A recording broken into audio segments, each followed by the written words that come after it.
Bersyukur kita panjatkan Allah Ta'ala yang telah berkenan melimpahkan rahmatnya kepada sekalian, yaitu berupa nikmat kesempatan dan nasihat yang alhamdulillah malam hari ini kita bisa menunaikan kewajiban kita sebagai orang beriman, yaitu menjalankan ibadah sholat isya secara berjamaah, dan insyaallah dilanjutkan dengan sholat tarawih secara berjamaah. Ini perlu kita syukuri karena jumlah yang sekian ratus orang ini alhamdulillah kita ada dalam sendiri berpikir Allah Ta'ala untuk bisa menunaikan dan perintah-perintahnya. Jadi rahmatullah siap sudah berjalan 2 hari. Jadi monggo kita syukuri, kita nikmati, dan selalu yang kita harapkan Allah Ta'ala yaitu kesehatan.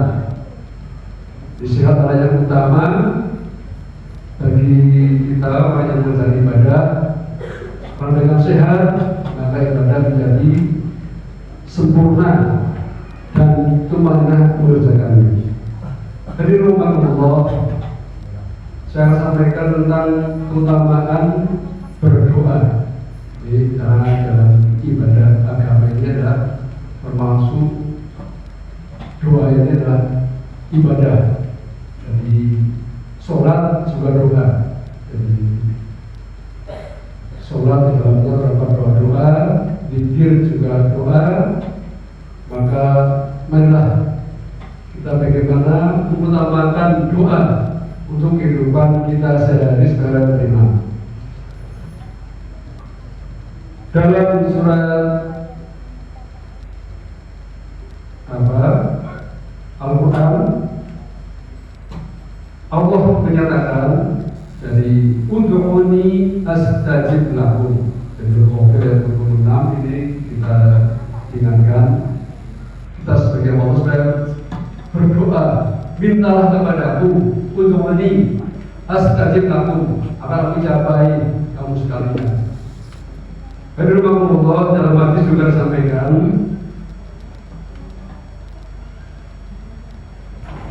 janganlah kalian meremehkan dalam masalah doa, karena tidak ada seorang pun yang binasa bersama doa.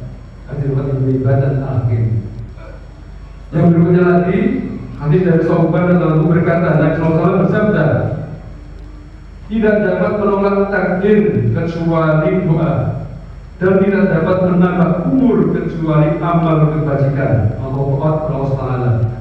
Dan ada kalanya seorang yang tidak mendapat rezeki karena berbuat dosa.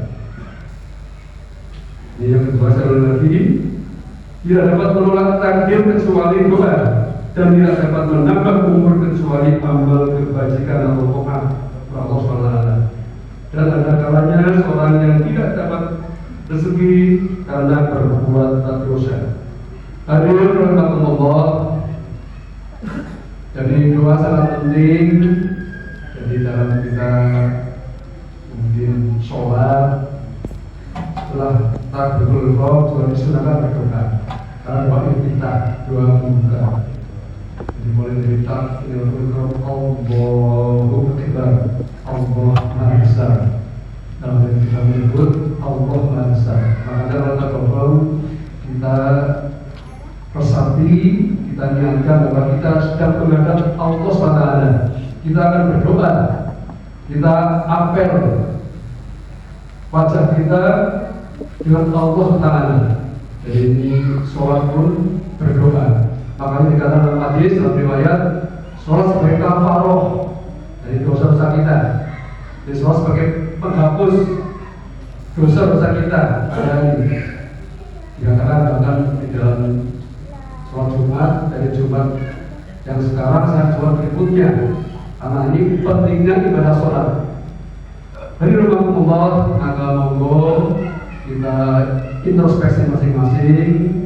Orang tentu masing-masing dalam hidup. Jadi kita untuk ke depan ini, untuk hari kita saling mengoreksi diri kita masing-masing.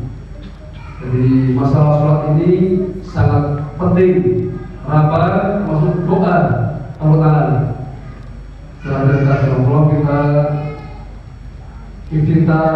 kita baca Fatihah juga isinya doa. Ada doa ihdinas siratal mustaqim. Ini kita yang ucapkan ini doa ini diharapkan kita konsekuen dengan kita ucapkan. Jadi kita lakukan diingatkan ya berarti lima takdir malah tafalun. Ya orang beriman, kenapa kamu mengatakan tidak mau berbuat?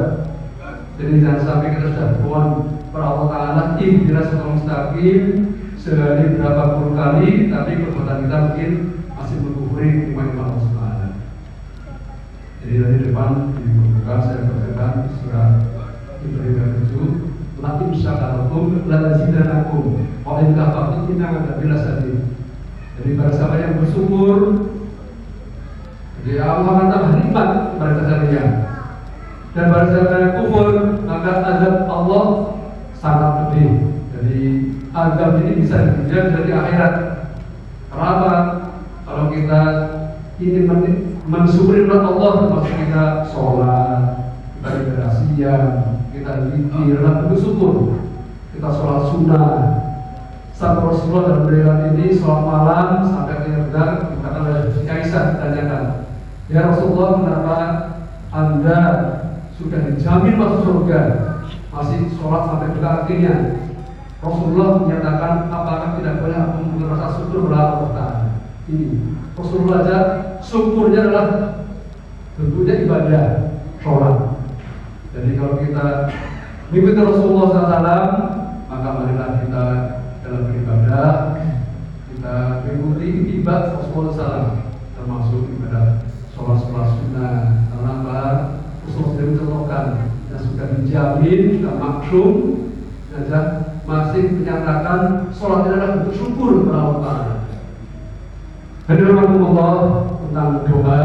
Jadi dalam berdoa ini tentunya ada badanya. Jadi sebelum berdoa kita berzikir, baca ayat thayyibah, mungkin baca ayat kursi dan sebagainya. Kita sebelum baca doa membaca Asmaul Husna. Jadi juga Asmaul Husna, istighfar, dan diakhiri dengan Alhamdulillah. Setelah kita banyak memohon Allah Ta'ala, kemudian sepuh ini mohon husnul khotimah. Yang muda-muda ini mohon rezeki, mohon anaknya sukses, mohon anaknya pintar, yang muda-muda. Ini jadi doanya banyak. Kalau seperti yang sudah Bapak Agung, mungkin doanya untuk kebaikan anak cucu kita. Seperti dalam Al-Qaf ayat 16, Rabbi auzubi ya Rasulullah man taqalatin amta alayya wa ala bani daya para solihat wa wasrif li min dzurriyyati ini suktu tidak akan muslimin. Ini doanya sibah-sibah, yang mengharapkan anak turun kita ini dalam kebaikan. Jadi kalau keluarga putra putri dalam Al-Furqan ayat 70 diingatkan, Rabbana hab lana min azwajina wa dzurriyyatina qurrata a'yun waj'alna lil imama.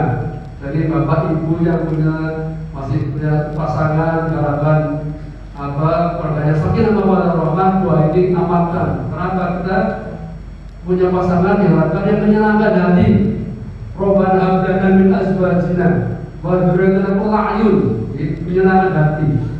Dilihat menyenangkan, saling menyenangkan. Bapak juga menyenangkan, ibu juga menyenangkan. Ini pokok yang berkeluarga, suami istri kita amalkan doa ini. Insya Allah nanti akan terjadi komunikasi yang sejuk dalam rumah tangga. Jadi ada doa-doanya. Untuk doa mohon beranak dalam anak turun kita solih tadi dalam Al-Qaf ayat 15, Rabbi auzubi dan seterusnya. Jadi jangan lupa Allah, doa ini sangat penting karena apa? Doa untuk kepentingan kita. Jadi amalilah solihan wali nafsi. Dalam siapa beramal solih, maka untuk diri kita sendiri. Aman asya wa alaiha, dan kita berbuat kejahatan berdosa ya untuk kita sendiri. Jadi maka Allah kesempatan pada Ramadan ini, orang yang siap ini doanya tidak ditolak. Termasuk kemarin disampaikan ada 3 orang yang doanya tidak ditolak, termasuk orang yang siap. Orang yang tertulis ini orang yang siap, jadi pemimpin yang adil, jadi doanya tidak ditolak Allah Ta'ala. Maka kita perbaiki diri kita masing-masing, agar lebih dekat kepada Allah Ta'ala, agar doa kita dijabah. Kita serius dan kita sucikan hati kita, hilangkan sifat-sifat yang akan mengotori hati kita, terutama pada prinsip ini tiba adu-adu, terus menceritakan orang lain, dari kita berprasangka buruk. Ini kita belajar dihilangkan, belajar berproses. Alhamdulillah, ini yang sangat berat. Apa ini termasuk musuh kita. Biasanya ini yang mengajak syaitan. Jadi kalau ada orang cerita, jadi nggak mungkin malah ingin mendengarkan. Alhamdulillah, jadi monggo, jadi agar doa kita dijabah, maka kita introspeksi diri kita, terutama mensucikan hati kita. Bahkan di dalam keterangan yang lain, dari yang kita makan, dari hasilnya bagaimana, doa kita dijabah. Tapi kan ada solusinya. Kita banyak beristighfar kepada Allah Ta'ala, kita bertobat. Astagfirullah wa atubu ilaih. Kalau sekarang ini, sekarang kita coba istighfar 10 kali, dapat gandakan kebaikannya sampai 700 kali. Maka banyak beristighfar. Yang sepuh contoh minta husnul khotimah yang banyak setiap habis sholat wajib. Insya Allah ijabah. Terus jangan berjanji untuk ini astajib lakum. Jadi monggo yang sepuh-sepuh ini jangan terlena dengan kita masih sehat. Kita banyak berdoa kepada Allahumma sholli bil husnul khotimah, yang Tuhan berdamu dengan akhir yang baik. Sebenarnya doa ini untuk semua orang, karena apa? Kematian dan kematian umur.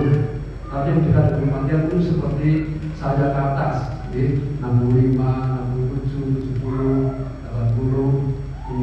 Kalau sudah umur sekarang masih geleng, masih serelehannya kepadatan, kalau sudah umur sekarang kita banyak beristighfar, banyak apa? Kita bermuhasabah. Alhamdulillah, demikian jadi tentang doa, monggo kita jangan menyampaikan tentang doa, termasuk sholat sunnah. Kami sholat sunnah kemarin disampaikan oleh Pak Tamir. Jadi ada sholat sunnah yang bisa menghapus dosa, bisa kita menghindari dari api neraka. Contohnya sholat sunnah 4 rakaat sebelum zuhur dan 4 rakaat setelah zuhur. Ini man sholat arba'ah qabla zuhri wa arba'ah ba'daha kalau mau jasa lantiron. Karena siapa sholat 4 rakaat sebelum zuhur dan 4 rakaat sesudahnya, maka haram jasanya diistimewakan neraka. Jadi Allah maka jangan menyepelekan. Ini muhabibah yang diriwayatkan istri Rasulullah tentang hadis ini. Dari mau belajar, kalau kita memang ingin dihindarkan dari api neraka, kita baca perang yang nafsu malas kita. Karena apa? Kita tidak menyusahkan karena malas, karena enggan. Seperti Rasulullah, semua umat akan masuk surga, kecuali enggan. Ilaman abad. Ilaman ya Rasulullah, karena rohani daulat jannah. Kalau menasani bukan apa. Pada saat itu maka pada siapa yang mengikuti Tuhan Rasulullah siapa masuk surga. Apa menasani bukan apa. Pada siapa yang orang yang membenciku. Jadi Rasulullah demikian. 10 menit dari saya tentang doa belum. Jadi kita perlahan. Hal semakin hari umur kita semakin berkurang. Maka jadikan diri kita orang yang dirahmati Allah Ta'ala yang ingin mengamal lakum tatakum. Demikian, berasa mohon maaf.